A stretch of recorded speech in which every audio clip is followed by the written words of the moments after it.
ചുമ്മാ വീട്ടിലിരിക്കല്ലേ, എന്നാ പിന്നെ വാങ്ങുന്ന പയ്യന്നൂരൊക്കെ പോയിട്ട് വരാന്ന് വെച്ചു. ചുമ്മാ പയ്യന്നൂരൊക്കെ പോയിട്ട് കാര്യമില്ലല്ലോ, എന്തെങ്കിലും ഒരു പ്ലാൻ വേണ്ടേ. അങ്ങനെ ഞങ്ങൾ ഇന്ന് സുങ്കാലിക്ക് ഡ്രസ്സ് എടുക്കാന്ന് പറഞ്ഞു. അയ്യോ, സുങ്കാലി എന്ന് പറഞ്ഞാൽ എന്റെ ചെയ്യണേ, ഞാൻ അവളെ അങ്ങനെ വിളിക്കാറ്. അങ്ങനെ ഞങ്ങള് ഏട്ടന്റെ കാറിൽ തന്നെ നേരെ പയ്യന്നൂരേക്ക് പോയി. എന്നാ ബാ ഒരു കുട്ടി ഷോപ്പിംഗ് നടത്തേക്കാം, നേരെ കല്യാണിലോട്ട്. ഇന്ന് ആക്ച്വലി ഞങ്ങൾ പോയേക്കുന്നത് ഒരു ധാവണി സെറ്റ് നോക്കാനാണ്. എനിക്കല്ല, എന്റെ ചേച്ചിക്ക.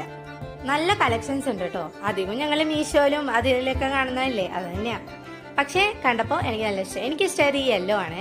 പക്ഷേ സാഹചര്യങ്ങളുടെ സമ്മർദ്ദം മൂലം മറ്റേതാണ് അവളെടുത്തത്. പിന്നെ അത് കഴിഞ്ഞാൽ നമുക്ക് ഇതിനുള്ള ആക്സസറീസ് ഒക്കെ വാങ്ങിക്കണ്ടേ. അപ്പൊ നേരെ ഓപ്പോസിറ്റ് ഉള്ള ഒരു കട, ജിമിക്കി നാട്ട് അതിന്റെ പേര്. ഇത് നിങ്ങൾ റീൽസിലൊക്കെ കണ്ടിട്ടുണ്ടോ.